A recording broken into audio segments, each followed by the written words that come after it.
할렐루야. 오늘 우리 삶이 너무 힘들으니까 저한테 한번 하소연을 하더라고요. 목사님, 하루를 살다 죽을지라도 돈다발에 눌려서 죽을지언정 아주 그냥 본벼락 좀 맞다 죽었으면 좋겠다라고. 얼마나 힘들었으면, 얼마나 절박했으면 돈벼락에 맞아 죽을지언정 아주 돈벼락이나 맞아봤으면 좋겠다라고. 여러분, 우리들 이렇게 절박할 때는요, 예수를 바라보시기 바랍니다. 예수를 바라볼 때 돈벼락이 아니라 은혜의 벼락을 맞으셔가지고 여러분의 삶에서 무엇을 할지라도 다 승리로 인도함을 받는 우리 모두가 되시기를 주의 이름으로 축원합니다. 2024년도 8개월 딱 끝났습니다. 8개월 딱 보내면서 우리는 무엇을 바라보고 여기까지 왔던가? 무엇을 바라보고 여기까지 왔던가? 정말 8개월 돌이켜보니까 도둑 맞은 듯 빼앗긴 듯 그냥 어떻게 지나간지도 모르고 8개월을 보냈습니다. 그리고 9월의 문턱을 딱 우리는 들어섰습니다. 여름철을 보내면서 우리는 아틀란타에서 경험하지 못한 뜨거운 여름을 우리는 겪어봤습니다. 이렇게 뜨거울 수가 없었다라고. 근데 LA에서나 아니면 텍사스에 살다 온 분들한테 이렇게 뜨거운 거 처음 겪는다 했더니 이건 뜨거운 것도 아니라고. 이건 뜨거운 것도 아니고 미지근한 날씨라 할 정도로. 그럼에도 불구하고 우리는 정말 뜨거운 여름을 보내고 있는데 결국은 시간이 가고 세월이 가니까 아침 저녁으로 선선한 기온이 돌아오니까 얼마나 살맛이 나느냐고. 우리는 돌이켜보면서 8개월 동안 나는 무엇을 바라보면서 여기까지 왔는가? 무엇을 바라보면서 여기까지 왔는가? 정말 예수 그리스도를 바라보면서 여기까지 왔는가? 몸은 예수 그리스도를 바라보는 것 같은데 마음은 딴 곳에 가 있질 않았던가?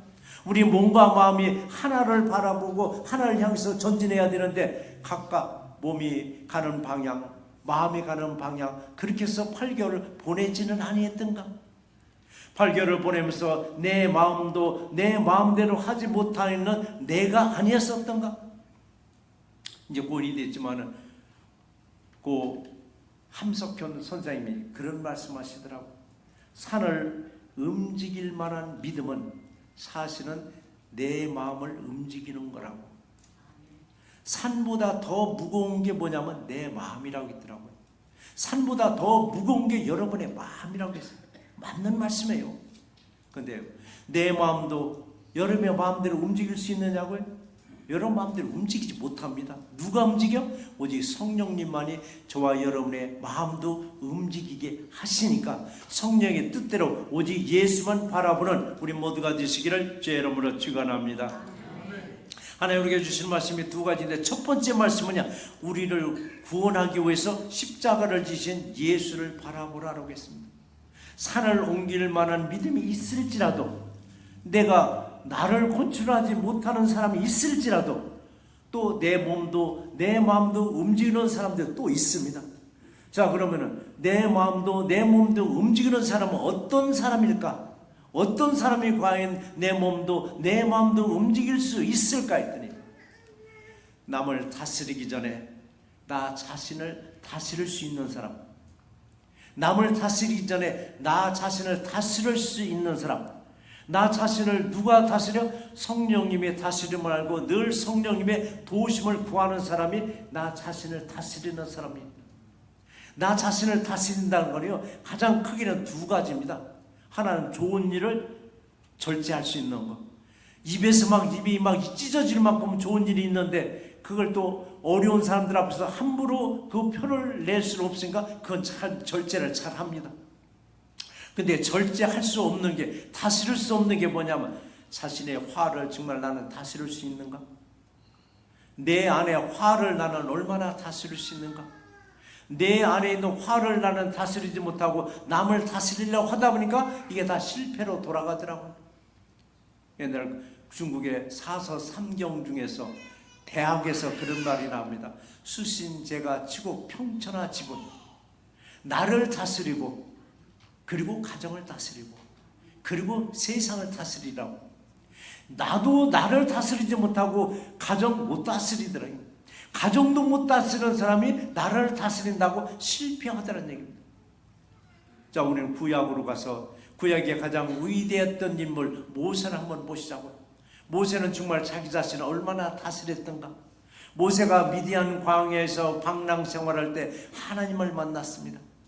하나님이 모세에게 사명을 주셨습니다. 너는 바로에게 가서 네 백성을 애굽에서 인도해 내가라고 사명을 받았을 때 모세가 하나님께 세 가지로 항변을 했습니다. 첫 번째 항변이 뭐냐? 항의하는 게 뭐냐?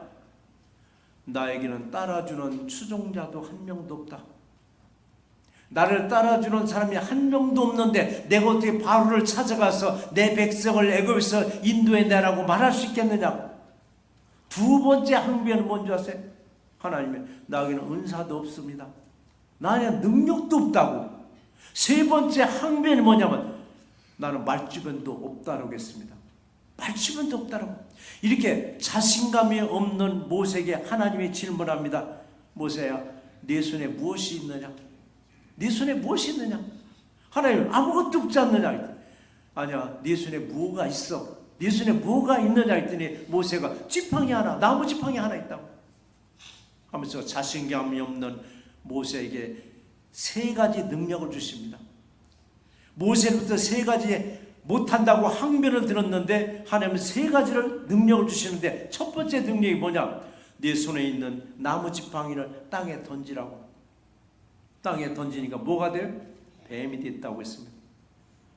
하나님이 다시 모세야 그 뱀의 꼬리를 잡으라. 꼬리를 잡으니까 다시 나무 지팡이로 돌아왔습니다. 이번에 두 번째는 모세야 네 손을 네 가슴에 넣었다 빼라. 넣었다 빼니까 뭐 문둥병이 걸려. 문둥병은 썩어 문드러지는 병입니다. 다시 모세야 네 손을 가슴에 넣었다 빼라니까 본래대로 정상으로 돌아왔습니다. 세 번째 주신 거 뭐냐? 너는 나일 강물을 떠다가 땅에 쏟으라고 했습니다. 쏟으니까 피가 됐다라고 했습니다. 자, 여기서 두 번째, 네 손을 네 가슴에 넣다 뺐더니 문둥병이 되고 다시 넣다 뺐더니 정상으로 되돌아왔습니다. 가슴은 뭐를 의미하느냐고요? 하나님의 마음을 의미합니다. 내 손은 뭐냐고? 내 의지를 말하고 있습니다. 우리 하나님의 마음을 받았습니다. 저와 여러분들은 하나님의 마음을 받았으면 내 손으로 하나님의 마음대로 하나님의 뜻을 행해야 되는데 내 뜻대로 행하더라고요. 내 뜻대로 하니까 손이 어떻게 돼? 문둥병이 걸려서 썩어서 나중에 잘라버려야 됩니다. 이 지경까지 오니까 다시 급하니까 하나님을 다시 찾습니다. 하나님의 마음으로 들어갔으니까 하나님의 마음대로 행하라고 다시 정상으로 회복시켜 주셨습니다. 이것은 뭐냐? 모세에게 주신 말씀이 아니에요. 우리에게도 주신 말씀이에요. 네 의지대로 살지 말고 하나님의 마음을 찾아서 하나님의 뜻대로 살아가라고 능력을 누구에게 주셨어요? 모세에게 주셨고 모세에게 주신 능력을 오늘 시간에 저와 여러분들에게 주셨으면 감사하는 우리 모두가 되시길 바랍니다. 세상에서 큰 일을 하려면 그래 큰 꿈을 가지고 큰 목표를 세우라고 말합니다. 큰 꿈을 가지고 큰 목표를 세라고. 자, 이제 우리들은 보통 사람들이 가지고 있는 큰 꿈과 큰 목표보다도 우리는 먼저 바라보는 특별한 사람들입니다. 뭘 바라보는 특별한 사람? 우리를 구원하신 예수를 먼저 바라보는 특별한 사람들입니다. 세상 사람들은 오직 세상에서 일을 위해서 큰 꿈을 꾸고 큰 목표를 세울지라도 저와 여러분들은 먼저 예수를 바라보고 그 다음에 우리 큰 꿈을 꾸고 큰 목표를 세우면서 전진하면서 일을 해 나갑니다. 삶의 우선순위입니다. 우리는 삶의 우선순위를 수없이 저도 말을 하고 있습니다. 예수님이 마태복음 6장 33절에서 말씀하셨습니다. 너희는 먼저 그의 나라와 그 의를 구하라. 그러면 이 모든 것을 너에게 더해 주시라고 말씀을 분명히 했고 그 말씀을 듣는 우리는 아멘 그 말씀에 맞고 그대로 행하겠나이다도 했는데도 불구하고 현실에서 어려움이 딱 부딪히면 그의 나라와 그의 의가 아니라 먼저 세상을 구하러 뛰어나갑니다. 이게 우리의 모습이기도 합니다. 내가 무해무덕할 때 그리고 평화로울 때는 그래 그 말씀대로 맞아 하다가도 위기에 닥쳤을 때 우리는 그의 나라와 그 의를 구하지 않냐고 먼저 세상을 먼저 구하러 뛰어나가는 모습을 우리는 수없이 경험을 했습니다. 이게 보통 사람들입니다. 그러나 저와 여러분은 특별한 사람들입니다. 나를 구원하신 예수를 먼저 바라보시고 그 다음에 세상을 바라봐도 절대 늦지 않습니다. 바로 그런 삶을 살아가라고 끊임없이 우리에게 좀 말씀을 주고 계십니다. 때로는 문제가 뭐냐면은 나는 그렇게 살고 있습니다. 나는 먼저 주님을 먼저 바라본다라고 말을 하는데 그 비율이 얼마나 될까?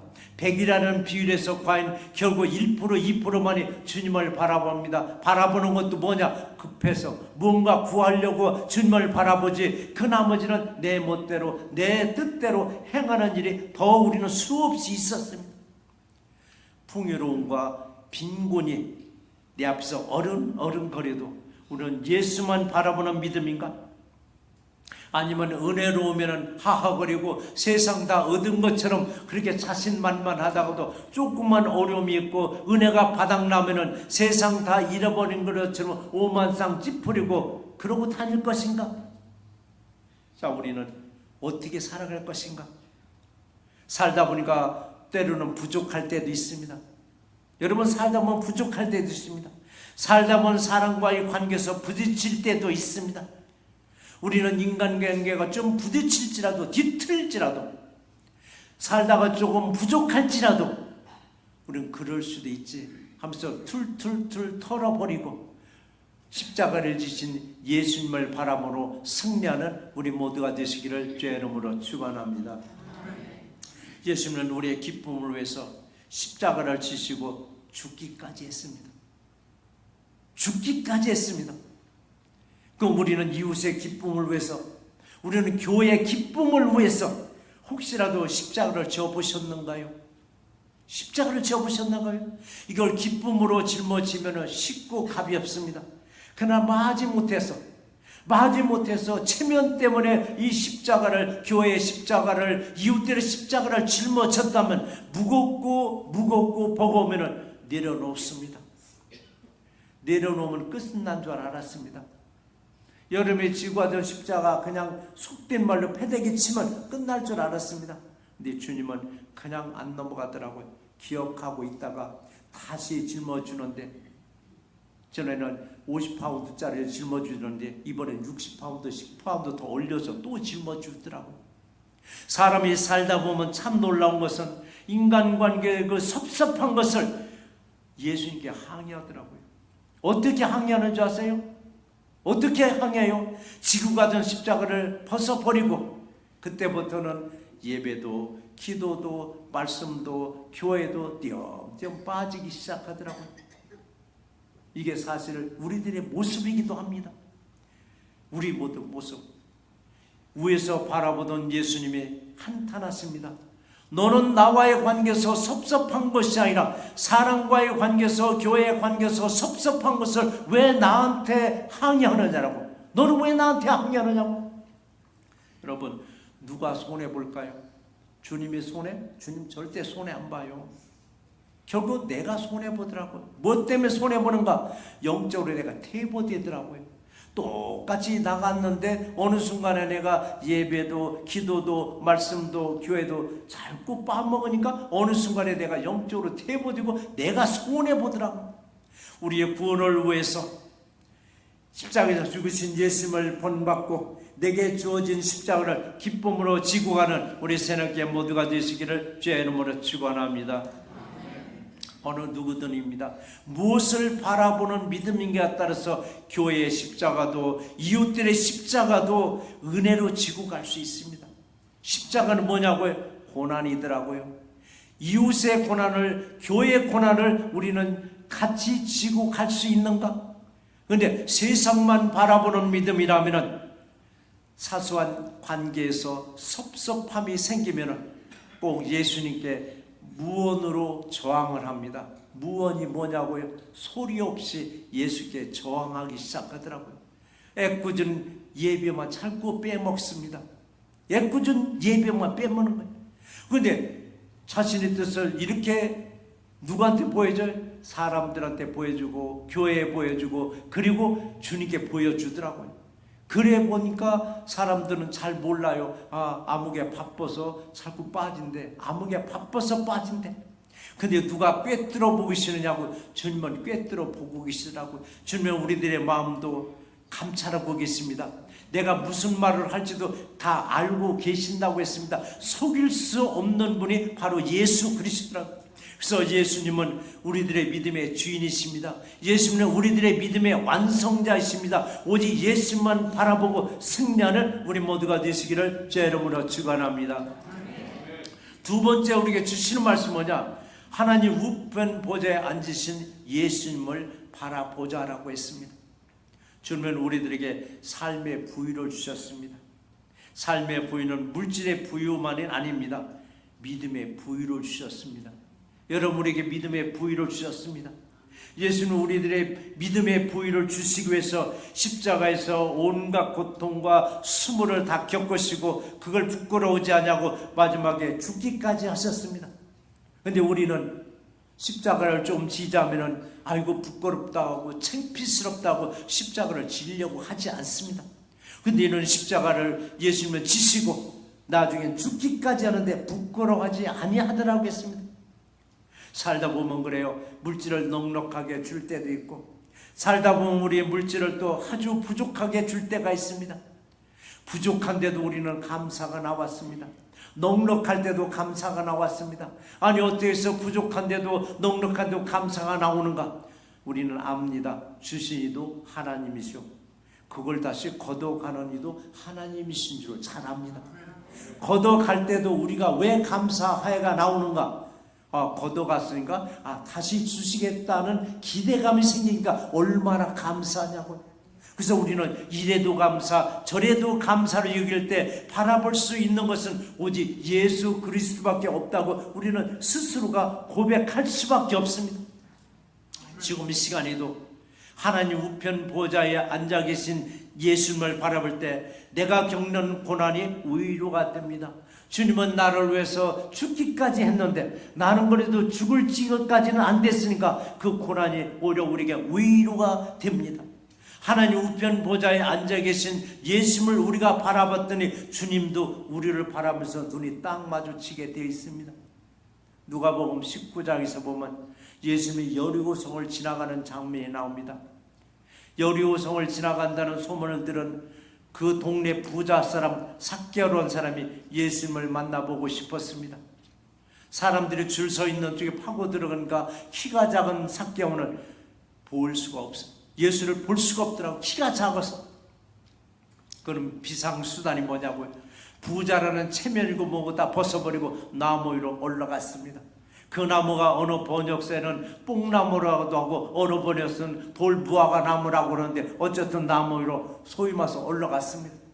올라가서 지나가는 예수를 바라볼 때 예수님도 지나가다가 위를 바라보면서 삭개오 눈이 딱 마주쳤습니다. 예수님 말씀하셨습니다. 삭개오야 속히 내려오라. 내가 오늘 네 집에서 하루 유하여야 하겠다라고. 눈이 딱 마주치니까 삭개오야 내려오라. 네 집에서 내가 머물다 가겠다라고. 얼마나 승리냐고요. 이렇게 서로 눈이 마주칠 때 여러분 놀라운 역사가 삭개오면서 일어나는 게 아니라 우리들의 삶 속에서 날마다 일어날 수 있는 우리 모두가 되시기를 제 이름으로 축원합니다. 예수는 항상 나를 주시하고 있습니다. 관찰하고 계십니다. 물가에 내놓은 어린아이를 엄마가 한시도 눈을 띄지 않듯이 예수님도 우리를 한시도 눈을 띄지 않고 우리를 감찰하고 계십니다. 그런데 우리들의 눈은 예수님을 바라볼 생각하지 않냐고 세상만 뚫어지게 바라보더라고요. 세상만 뚫어지게 바라보는 거예요. 그렇다면 우리는 과연 어떻게 예수님과 눈을 맞출 수 있느냐고요? 어떻게 예수님과 눈을 맞출 수 있느냐고요? 맞출 수 있는 방법은 뭐냐고요? 예수님의 사진에 있는 눈과 마주치라는 게 아닙니다. 어떻게 마주치라고요? 하나님의 말씀, 성경의 말씀과 늘 눈으로 마주치세요. 그리고 성경의 말씀을 내 입으로 입 맞추시기 바랍니다. 그랬을 때 그 말씀이 내게로 보이고 그 말씀을 내가 입 맞출 때 나도 모르게 그 말씀을 읽고 있더라고요. 그랬을 때 우리는 주님과 더 가까운 관계가 이루어진다고. 잠언서 4장 20절 21절 같이 한번 읽어보시겠습니다. 내 아들아 내 말에 주의하며 내가 말하는 것에 내 귀를 기울이라. 그것을 내 눈에서 떠나게 하지 말며 내 마음속에 지키라고 했습니다. 하나님의 말씀과 여러분 한번 눈 한번 맞춰보세요. 하나님의 말씀과 한번 여러분 입을 한번 맞춰보세요. 엄마가 가장 행복할 때가 언제냐고 설문조사를 했을 때 이런 조사 결과가 나왔더라고요. 그 갓난아기가 눈을 뜨고 엄마를 빠꾸미 바라볼 때 그때가 가장 행복한 순간이었다고 말하더라고요. 다 큰 아이가 아닙니다. 태어나서 얼마 안 돼서 그 초롱초롱한 눈으로 엄마를 바라볼 때 엄마는 그냥 간장이 애간장이 다 녹아버린다 하더라고요. 그 낳을 때 그 해산의 고통도 다 잊어버리고 그렇게 행복하다고 말합니다.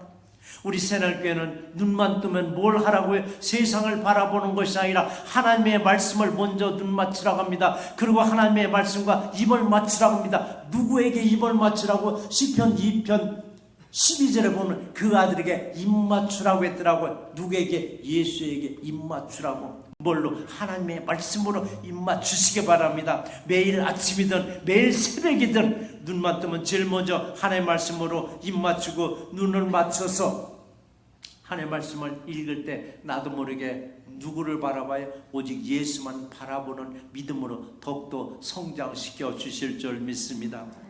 그래서 우리가 바라보는 것은 세상만 아닙니다. 먼저 주님을 바라보기 위해서는 먼저 항상 그 말씀과 눈 맞추고 말씀과 입을 맞추시길 바랍니다. 반드시 주님이 우리 눈과 마주쳐서 여러분의 모든 일들을 다 해결해 주시는데, 그동안에는 내가 걸어갈 때마다 꼭 나를 발을 걸어서 넘어뜨리던 걸림돌도 있었을 것입니다. 꼭 무슨 일만 하면 나를 걸어서 넘겨뜨리는 이 걸림돌들이 어느 순간에 주님이 그 걸림돌을 다 넘어지게 하니까 디딤돌로 바뀌더라고요. 질퍽질퍽하는 땅을 지나갈 때 디딤돌을 하나씩 밟고 가니까 내 발에 흙하나 묻질 않더라고요. 물을 건너갈 때 디딤돌이 있으면 하나씩 밟고 가니까 내가 물에 빠지지도 아니하더라고요. 이걸 누가 해줘요? 주님이 반드시 이루어주게 하심을 믿고 항상 주님의 말씀에 눈을 맞추고 말씀을 입을 맞춰서 읽고 여러분 행하는 우리 모두가 되시기를 주의 이름으로 축원합니다. 인생에서 고난은 같은 방법으로 오지 않더라고요. 여러분의 인생의 고난은 다양한 방법으로 저와 여러분을 찾아옵니다. 그때 고난이라는 환경을 바라보지 말고 고난이라는 환경 뒤에 누가 계시는가? 살짝 웃고 계시는 예수님이 계십니다. 이게 고난을 주신 이도 예수님이시더라고요. 고난을 해결해 주신 이도 예수님이세요. 그 고난의 환경 뒤에는 예수님을 바라보세요. 그때 내 십자가를 예수님이 지고 가는 모습을 우리는 눈으로 보입니다. 누구의 십자가를 지고 가요? 내 십자가를 지고 가더라고요. 내 십자가를 지고 가는 주님과 눈을 마주쳐야 되는데 그렇지 못하고 고난의 환경만 딱 눈 빠지게 쳐다봤더니 좌절합니다. 힘도 없습니다. 의욕도 없습니다. 주저앉아 버립니다. 주저앉아 버린 거예요. 우리는 항상 고난의 환경을 뒤에 계시는 주님을 바라보시기 바랍니다. 우리 다니엘과 그 다음에 사자라는 성화를 보시면 잘 나와 있습니다. 그 그림 한번 봐주시기 바랍니다. 좀 저기 보시기 바랍니다. 뒷짐지고 태평스럽게 창문을 바라보는 게 다니엘입니다. 그 사자들은 배고픈 사자들인데 순한 양처럼 바뀌었습니다. 다니엘은 사자굴에 던져졌습니다. 사자굴에 던져졌습니다. 사자와 그는 눈을 맞추는 것이 아니라 창문 너머 하나님과 눈을 맞추고 있습니다. 사자들은 지금 밥을 굶긴 채로 저기다 집어넣습니다. 사자들은 배고픈 사자들입니다. 만약 하나님이 사자들을 움직여 놓지 않았으면 다니엘은 뼈도 무출입니다. 거기서 아무것도 건질 수 없을 만큼 죽어 나와야 되는데도 불구하고 다니엘은 사자들을 바라보지 않았습니다. 저 상황에서 다니엘이 사자를 바라봤더라면 기겁을 하고 겁에 질려서 주저앉아 버립니다. 근데 다니엘은 뒷짐을 지고 창문 너머 하나님을 바라봅니다. 하나님과 눈이 마주쳤을 때 하나님은 사자들을 순한 양처럼 싹 벗겨버렸습니다. 우리들도 마찬가지입니다. 고난이 왔으면 허둥대지 말고 세상을 바라보지 말고 하나님을 바라보시기 바랍니다.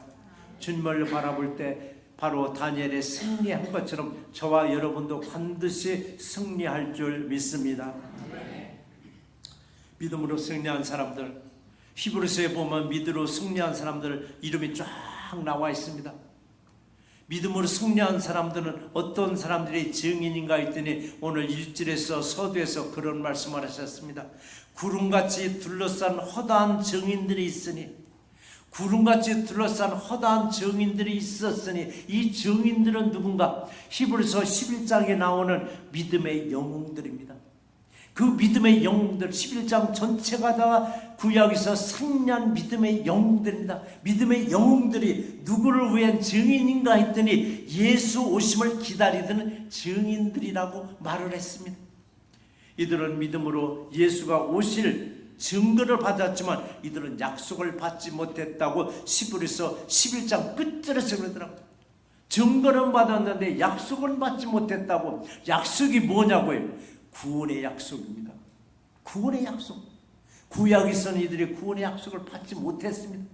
이게 요한일서 2장 25절에서 잘 말씀드린 게 뭐라고 했냐면, 그가 우리에게 약속한 것은 이것이니, 그가 우리에게 약속한 것은 이것이니 곧 영원한 생명이라고 했습니다. 영원한 생명이라고. 우리들은 구원의 약속을 여러 번 받으셨습니다. 하나님 우편 보좌에 앉아 계신 예수만 바라보고 어떤 환경에서도 승리하는 우리 모두가 되시기를 주의 이름으로 축원합니다. 우리 말씀을 한번 정리해 보겠습니다. 세상을 바라보면 볼거리가 얼마나 많은가요? 보고 싶은 거 다 보고 살 수는 없지만 세상보다는 먼저 예수님만 먼저 바라보시기 바랍니다. 세상에서 말하기를 큰 일을 하려면 큰 꿈을 가지고 바라보는 목표가 있어야 된다고 말합니다. 그러나 세상 목표보다는 먼저 주님을 바라보시기 바랍니다. 우리들은 예수님이 지셨던 십자가를 바라보시나요? 예수님은 우리의 구원을 위해서 십자가를 지시고 마지막에는 죽기까지 하셨습니다. 우리는 이웃을 위해서, 교회를 위해서 십자가를 질 때 마지못해서 체면 때문에 십자가를 졌다면 무거워서 중도에 포기하고 맙니다. 십자가를 지고 가던 사람들이 인간관계에서 섭섭함을 예수님께 항의할 때를 보면은 예배에 빠지고 교회를 자주 빠집니다. 십자가를 바라보던 믿음이 인간관계에서 그 섭섭함을 무언으로 정하는데 믿음의 주인이요 믿음의 완성자인 예수만 바라보는 우리 새날께 모두가 되시기를 주의 이름으로 축원합니다. 은혜로우신 하나님 감사합니다. 내 아들아 내 말에 주의하라고 말씀하셨습니다. 내 말에 귀를 기울이라고 말씀하셨습니다. 그것을 내 눈에서 떠나지 말게 하고 내 마음속에 지키라고 말씀하셨습니다. 우리 주님을 섬긴다고 하면서 주님을 바라본다고 하면서도 우리는 세상만 뚫어지게 바라볼 때가 수없이 있었습니다. 오늘 주신 말씀처럼 이제는 주 예수 그리스도를 바라보는 믿음으로 주님과 내 눈이 늘 마주쳐서 어떤 환경에서도 승리할 수 있는 우리 새날께 모두가 될 수 있도록 은혜를 내려 주시옵소서. 우리를 구원하신 예수 그리스도 이름으로 감사하며 간절히 기도드립나이다. 아멘.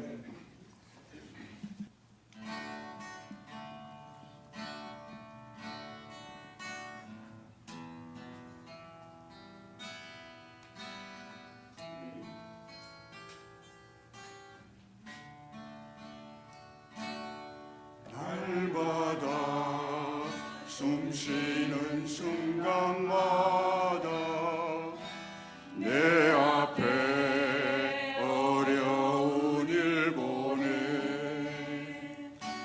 주님 앞에 이 몸을 맡길 때 슬픔 없네 두려움 없네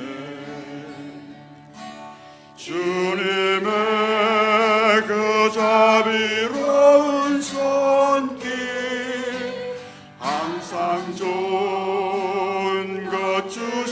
주시도다. 사랑스레 아픔과 기쁨을 수고와 평화와 안식을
날마다 주님 내 곁에 계셔 자비로 날 감싸주시네.